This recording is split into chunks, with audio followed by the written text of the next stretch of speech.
Picture this. You're a high-powered attorney. You've spent, I don't know, the last 3 weeks prepping for a massive consultation. You have the facts cold. You have the precedent. You know the law. You're ready. You are so ready. You walk in, you deliver what you think is just the perfect argument, and you get nothing. It's a blank stare. Exactly. You lose the client. Or worse, you're in front of a judge, and you can just feel them tuning you out. And the most frustrating part is, you know you weren't wrong on the merits. You didn't mess up the law. It's the classic nightmare scenario. You did all the homework, but you still failed the test. Right. And today's deep dive suggests that in those moments, the failure isn't actually legal. It's linguistic. You were broadcasting on FM, and the person across the table was just stuck on AM. And we're not even talking about translating legalese into plain English, which is, I mean, that's hard enough. This is more fundamental. A translation error in just basic human communication. We are looking at a fascinating set of documents today. It's a seminar series called NLP for Attorneys, Mastering the Secrets of Influencing. It's from a company called Moving Forward Strategies. Right. No, I have to admit, when I first saw NLP in the folder, my brain immediately went to natural language processing, the AI coding stuff. Which is a completely fair assumption these days. I mean, that's what everyone thinks of. But this is the other NLP, neuro-linguistic programming. And I've always kind of associated this with like sales guys or maybe self-help gurus. Is it actually a thing in the legal world? It is, and it's becoming a bigger one. And what's interesting about this source material is how it defines NLP specifically for lawyers.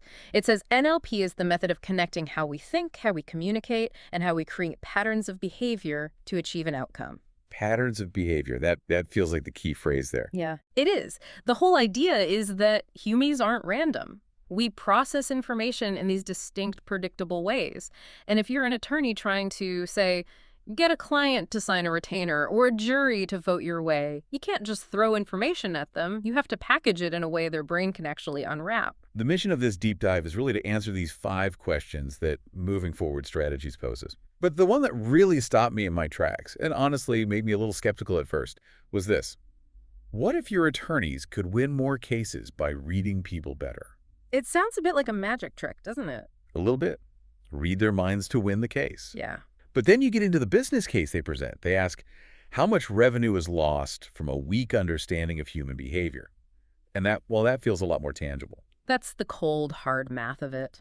We tend to think clients hire lawyers based on, who went to the best law school. But this material argues that revenue is actively being lost because attorneys aren't connecting with their clients' communication styles in that first meeting. So, the argument is that I might be the best litigator in the city, but if I can't connect with you in the first 20 minutes, you're just going to hire the guy down the street who maybe isn't as good, but he makes you feel understood. Precisely. It's that consultation to contract ratio. The source explicitly asks, would you like your attorneys to instantly connect with clients and turn more conversations into contracts? And it implies that a conversation that doesn't land is just, wasted billable hours. And here's a detail I found really telling. There's a testimonial in the documents from Timothy Wan of the Wan Law Group. He says that after the seminar, every single person in my office walked out with valuable takeaways. But he specifically calls out the receptionists and paralegals. That stuck out to me too.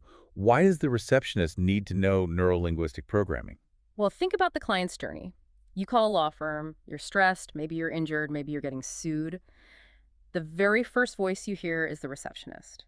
If that person is brisk, logical, and just wants the data, but you're emotional and scared, I'm going to feel like they don't care. Like I'm just a number. you're already looking for the exit before you've even met the partner. So that translation error can happen at the front desk just as easily as it can in the boardroom. So the core concept here is that communication is a specific language you have to learn.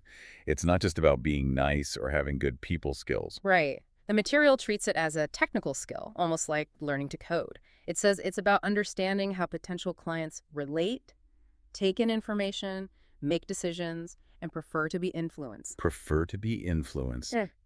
That phrasing is so interesting. It sounds a little bit manipulative, doesn't it? Like we're trying to hack the client. I think it can come off that way for sure. But the source frames it more like tuning a radio. If you ignore their preference, you're just static. You aren't manipulating the signal. You're just making sure it's on a frequency they can actually receive. Okay, let's get into the how. Because when I opened the journals from the source material, I felt like I was looking at a spy manual. or maybe a poker strategy guide. There are these diagrams of faces with arrows pointing everywhere. This is the science of eye clues. And honestly, this is the part of the deep dive that you can take into your next meeting, like immediately. It's definitely the most fun part. The premise here is that our eyes literally signal what our brain is doing. It's not random. Correct. The idea is that neurological access correlates to eye movement. So when we access different parts of our brain memory, imagination, logic, our eyes move in specific, predictable directions to fetch that information. Okay, so we need to visualize this. If you're driving, keep your eyes on the road. But just imagine you're sitting across from a client. You're the observer looking at their face. Right. So the moving forward strategies diagram breaks this down into modalities. Let's start with the visual ones. According to the chart, if the person you're looking at looks up and to the right, and remember, that's their right. Okay, so up and to their right. That's labeled VCLON. Visual constructed. Constructed. That's the key word. So they're building an image, imagining something they haven't seen before. Exactly. So if I ask you, what would your car look like? Painted bright pink. I'd have to imagine that. I'd probably look up and right. You have to create that image. Now, what if they look up and to the left? What's that one? That's $4. Visual remembered. So they're recalling an image they have actually seen, something stored in their memory. Okay, let's just pause on that distinction because that feels massive. If I ask a client, where were you on the night of the 12th? And they look to the constructed side.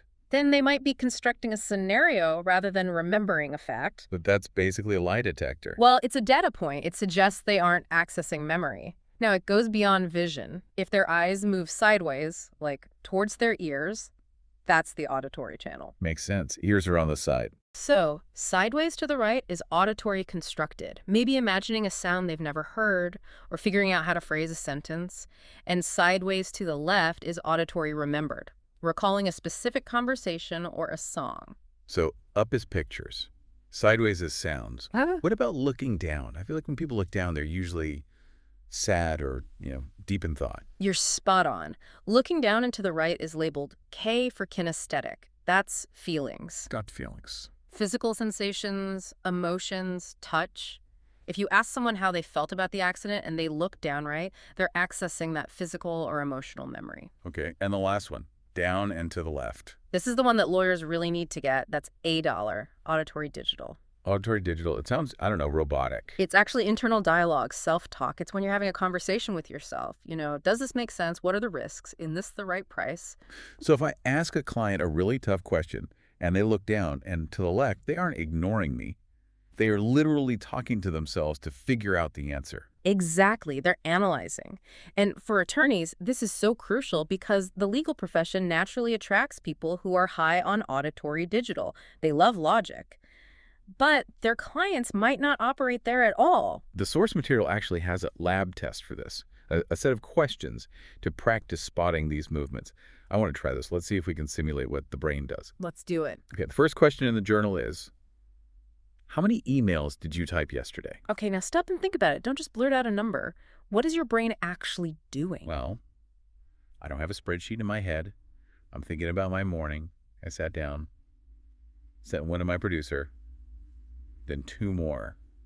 I'm kind of guessing, building a list. Exactly. You are constructing the data. So if I were watching you, I would expect to see your eyes go up right for visual constructed as you try to see your inbox, or maybe down left, auditory digital, as you talk yourself through the math. I can actually feel myself doing it. I have to make the answer. Okay, question 2. How old were you when you started high school?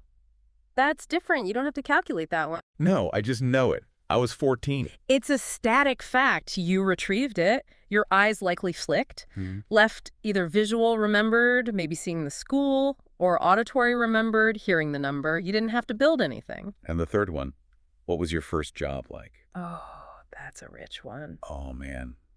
I was a landscaper. It was hot. My back hurt. See? Hot, hurt. You went straight to kinesthetic. Your eyes probably went down right. You accessed the feeling of the job, not just the visual of it. And the goal of this, according to the journal, isn't just to spot one movement. It's to find a client's dominant modality. Right. We all use all of these, but under stress and legal trouble is always stressful, we tend to retreat to our home base. Some people are just primarily visuals. Some are auditory. Some are logic-based. Which leads us perfectly into the next section. Right. Once you've done your detective work with the eyes, you have to actually translate your message. The source puts people into 4 buckets: visual, auditory, kinesthetic, and this auditory digital group. And this is where the money is made or lost. You mismatch the bucket, you lose the connection. Okay, let's start with visual. How do I know if my client is a visual, besides the eye chart stuff? You listen to their words. Visual people make decisions based on what looks best. They'll say things like, I see what you mean, or that looks good to me, or this whole situation is a little fuzzy. So if I'm an attorney and I have a visual client and I just start reading them the text of a contract... You've lost them. They need to see it. You have to show them a chart, a timeline. Use words like, picture this, imagine, look at the evidence. If you don't paint a picture, they don't understand the case. Got it. Then we have auditory dollar. These are the folks who make decisions based on what sounds best. They are heavily, heavily influenced by your tone of voice. This feels like a trap for aggressive lawyers. Yeah. If I'm yelling at opposing counsel to show how tough I am... The auditory client might just hear the conflict and hate it. They value harmony. They'll say, I hear you, or that rings true, or I don't like the tone of this. You need to modulate your voice. Speak clearly. Tell them to listen to the proposal. Okay, then kinesthetic, the feelers. Right. Decisions here are based on gut-level feelings. They're sensitive to comfort. The furniture in your office, the temperature, your handshake.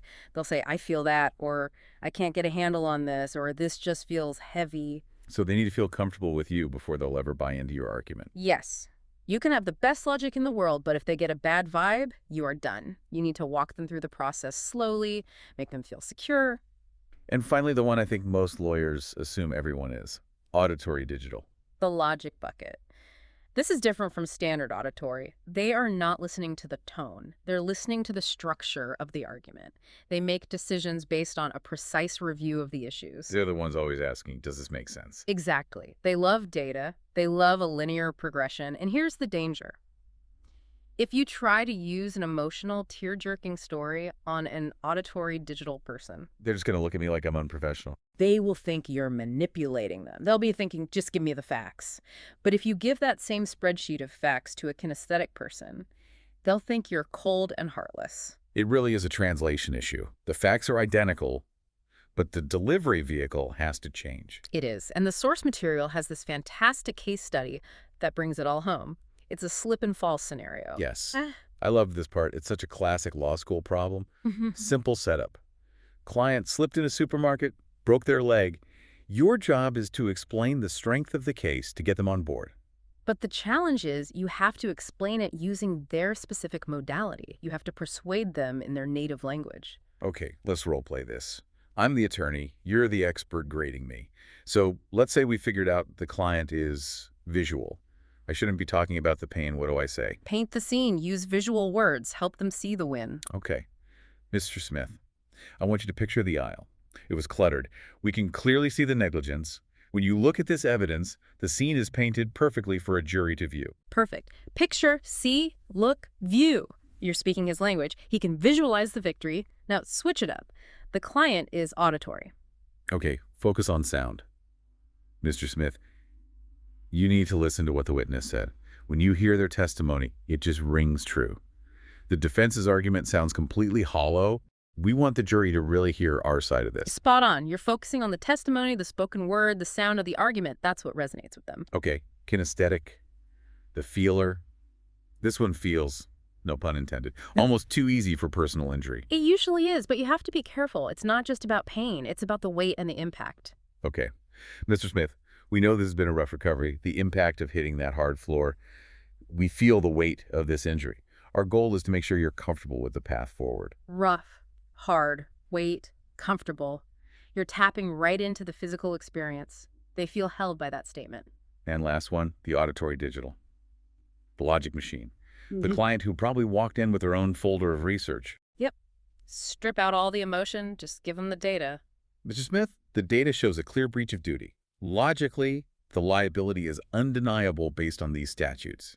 Let's review the facts together and proceed in a sensible manner. Data, logically, review, sensible. That client feels safe because you're making sense. You're not trying to manipulate them with emotion. You're presenting a clear, linear argument. It's amazing. The underlying facts of the case didn't change at all. The broken leg is the same. The supermarket is the same. but the packaging of the information changed completely. And that is the secret language of influence, the title refers to. If you get the packaging wrong, the client feels misunderstood. You get it right, they feel an instant connection. They think, this lawyer gets me. And that instant connection is what this company, Moving Forward Strategies, claims leads to more contracts. Speaking of which, who is the mastermind behind this? The program is put together by Donna. She's the founder of Moving Forward Strategies. And looking at the source docs, it's clear this isn't just a lecture where you sit and take notes. No, and that's a key distinction. You can't really learn NLP from a textbook. It's a 4-week interactive series. And there are notes in the journals about recording who has each role, which means there's a lot of role-playing. That makes sense. You can't learn to read eye movements just by reading about them. You have to actually watch people. You probably have to fail a few times. Exactly. You have to stare at someone's forehead while asking about their email count and see if you can catch that flick of the eye before they answer. It takes reps. The marketing material also plays on a bit of fear of missing out, which I suppose is a classic influence tactic in itself. Oh, they definitely know their audience. It says, quote, some of the top law firms are already raving about having had this series. Don't be the firm who misses out and is at a disadvantage. That's a strong closing argument. Because if the opposing counsel can read your witness's eyes and know they're constructing an answer, and you can't, I mean, that's a massive disadvantage. It is. It's like playing poker, but your cards are face up and you don't even know it. So let's wrap this up. We've covered the cost of missing these cues, the science of the eye chart, the 4 buckets of communication, and how to apply it. What's the big takeaway for you from all this? For me, the big takeaway is that we often think of influence as something you do to someone, like it's a force you apply. But NLP suggests influence is something you do with someone. You're aligning your communication with their brain's operating system.